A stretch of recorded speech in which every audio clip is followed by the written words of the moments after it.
Hi කොහොමද ඔයාලට මම අද පොරොන්දු වෙච්ච විදිහටම myself ගැන කතා කරන්න යන්නේ. ඒ කියවට මම ගැන නෙවෙයි. මම ගැන කියන විදිහ ගැන. හැබැයි සම්ප්‍රදායික විදිහට නම් නෙවෙයි.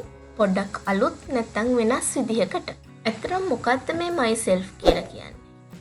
myself කියලා කියන්නේ මම ගැන. self කියලා කියන්නේ කවුරු හරි ගැන කතා කරද්දී අපි කියන විදිහ. herself නම් ඇය ගැන. himself නම් ඔහු ගැන. ඒ විදිහට. හැබැයි මෙතනදී මතක තියාගන්න ඕනේ යෙදෙන තැන අනුව ඔහු විසින්ම එහෙම නැත්නම් ඇය විසින්ම Taman විසින්ම කියන අදහස එන විදිහට මේ himself, myself, herself වගේ වචන පාවිච්චි කරන්නත් පුළුවන්. ඒක අපි තව ටිකක් ඉස්සරහට ගිහිල්ලා බලමු. ඉතින් ඉස්කෝලේදී එහෙමත් නැත්නම් ඔෆිස් එකකදී ඉන්ටර්විව් එකකදී මේ හැම තැනකදීම අපි නොදන්න කෙනෙක්ට අපිව හඳුන්වලා දෙන්න වෙනවා. ඒ තැන්වලදී අපි හරි ලස්සනට කොහොමද අපි ගැන හඳුන්වලා දෙන්නේ කියලා අද බලමු. එකපාරටම දන්න දෙයක් කියලා හිතලා ස්කිප් කරලා යන්නේ නැතුව ටුට්ටක් වීඩියෝ එක ඇතුළට ගිහිල්ලා බලන්න. ඔයාලා දන්නේ නැති වචන, දන්නේ නැති වාක්‍ය ක්‍රම මේක ඇතුළේ තියෙනවද කියලා. පළවෙනි එක. What is your name? What is your name? ඔයාගේ නම මොකක්ද? හැමෝම දන්න දෙයක් වුණාට අපි චූටි පැටවෝ ඔයාලගේ නම දන්නේ නැහැ. ඉතින් අපි යාලට නම හුරු කරන්න නිතරම යාලගෙන් අහනවා එයාගේ නම මොකක්ද කියලා. ඉතින් සිංහලෙන් වගේම ඉංග්‍රීසියෙනුත් එයාගේ නම අහලා අපිට පුළුවන් එයාගේ නම ඉංග්‍රීසියෙන් කවුරු හරි අහුවොත් උත්තර දෙන්නේ කොහොමද කියන එකත් එක්කම එයාට හුරු කරවන්න. අනිත් එක අපිට කාගෙන් හරි විනීත විදිහට නම අහන්න ඕන වුණොත් එකපාරටම what's your name? ඔයාගේ නම මොකක්ද? එහෙම කියලා අහනවට වඩා අපිට ටිකක් විනීතව හිතන්නකෝ අපේ ෂොප් එකකට එනම කස්ටමර් කෙනෙක්. අපිට එයාගේ ෆෝන් නම්බර් එක සේව් කරගන්න ඕන. අපිට ඒකට එයාගේ නම දැනගන්න ඕන. එහෙම වෙලාවට ඔයාගේ නම මොකක්ද කියලා කෙලින්ම අහනවට වඩා අපිට අහන්න පුළුවන් may I know your name please? may I know your name please? මට ඔයාගේ නම දැනගන්න පුළුවන්ද කරුණාකරලා? එකපාරටම ඔයාගේ නම මොකක්ද කියලා අහනට වඩා ඒක ටිකක් විනීතයි. එහෙම නේද?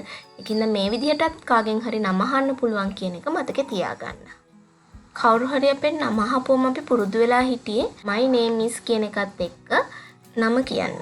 ඒකේ කිසිම වැරැද්දක් නැහැ. my name is රාධිකා රාජරත්න. මගේ නම රාධිකා රාජරත්න. අපි මේ name is කියන එක කෙටි කරලා names කියලා කියනවා. my name's රාධිකා. මෙහෙම හිතන්නකෝ. කවුරු හරි අපෙන් සිංහලෙන් ඔයාගේ නම මොකක්ද කියලා අහුවොත් අපි එකපාරටම මගේ නම රාධිකා කියලා කියනකට වඩා මම රාධිකා කියලා කියන්න කටට හුරුයි. ඉතින් අපිට මේකම ඉංග්‍රීසියට හරවලා කියන්න පුළුවන් I am රාධිකා. එහෙම නැත්නම් I am රාධිකා. තව මේ පෙන්නලා තියෙන විදිහටත් අපේ නම වෙන කෙනෙක්ට හඳුන්වලා දෙන්න පුළුවන්. You can call me Radhi. You can call me Radhika. ඔයාට පුළුවන් මට කතා කරන්න රාධිකා කියලා. එහෙමත් නැත්නම් රාධි කියලා. Please call me Radhika. කරුණාකරලා මට රාධිකා කියලා කතා කරන්න. කවුරු හරි කෙනෙක් ඔයාගේ නමේ අකමැති කෑල්ලකින් කතා කරනවා නම් ඔයාට මෙහෙම කියන්නත් පුළුවන්. ඊළඟට everyone calls me Radhika. හැමෝම මට කියන්නේ රාධිකා කියලා. Friends call me Radhi. යාළුවෝ මට කියන්නේ රාධි කියලා. මේ හැම විදිහෙම අපේ නම අනිත් කෙනාට දනවන්න පුළුවන්. මේ හැම ක්‍රමයක්ම මතක තියාගන්න අදාළ තැන්වලදී පාවිච්චි කරන්න. අලුතෙන් යන ටියුෂන් ක්ලාස් එකකදී හම්බෙන කෙනෙක්ටත් my name is කියලා කියන්න අවශ්‍ය නැහැ එතකොට. මේ පල්ලෙහා තියෙන කෙටි ක්‍රමයක් පාවිච්චි කරන්න. ඒක හරි ලස්සනයි.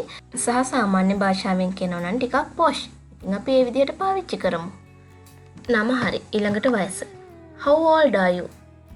ඔයාගේ වයස කීයද? I am 10 years old. මට වයස අවුරුදු 10යි. I am 10. මට 10යි. I am 30s. මට 30 ගාණක්. මේ විදිහට අපිට කියන්න පුළුවන්. Where do you live? Where do you live? ඔයා කොහෙද ඉන්නේ? කොහෙද ජීවත් වෙන්නේ? I live in Polonnaruwa. I live in Polonnaruwa. මම ජීවත් වෙන්නේ පොළොන්නරුවේ. Where were you born? ඔයා ඉපදුනේ කොහෙද? ඉපදුන ප්‍රදේශෙම අපි ඉන්නේ නෑනේ නේද? වෙනස් වෙන්නත් පුළුවන්. Where were you born? ඔයා කොහෙද ඉපදුනේ? I was born in Hambantota. I was born in Hambantota.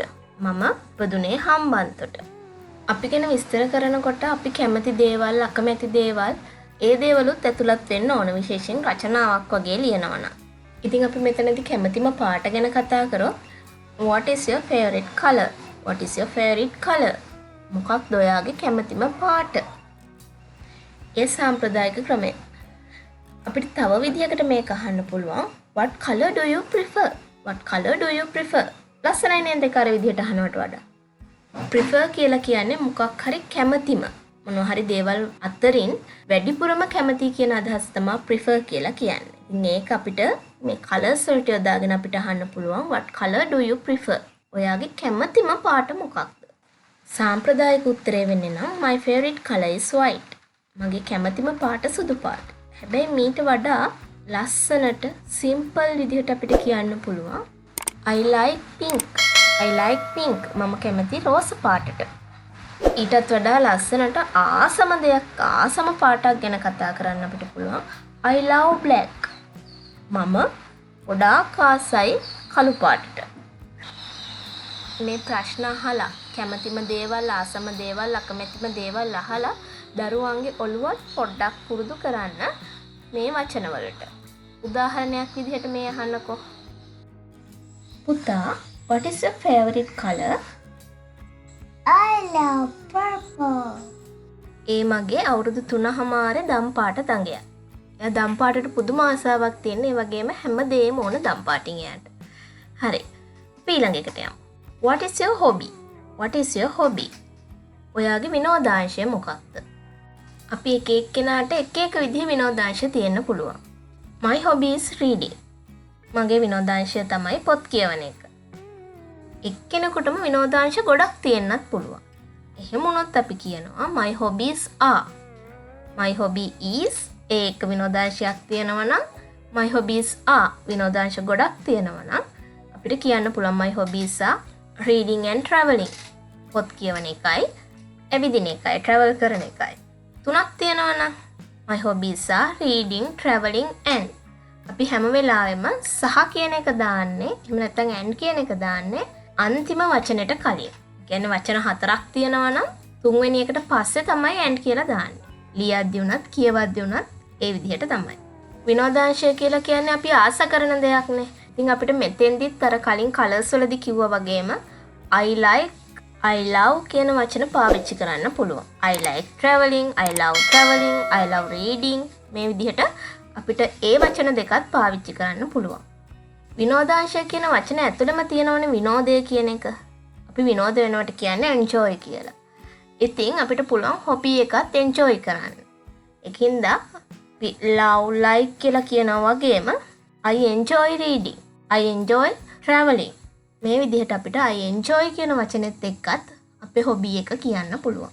ඊළඟට රැකියාවක් කරන කෙනෙක් නම් අපිට එයාගෙන් රැකියාව ගැන අහන්නේ කොහොමද?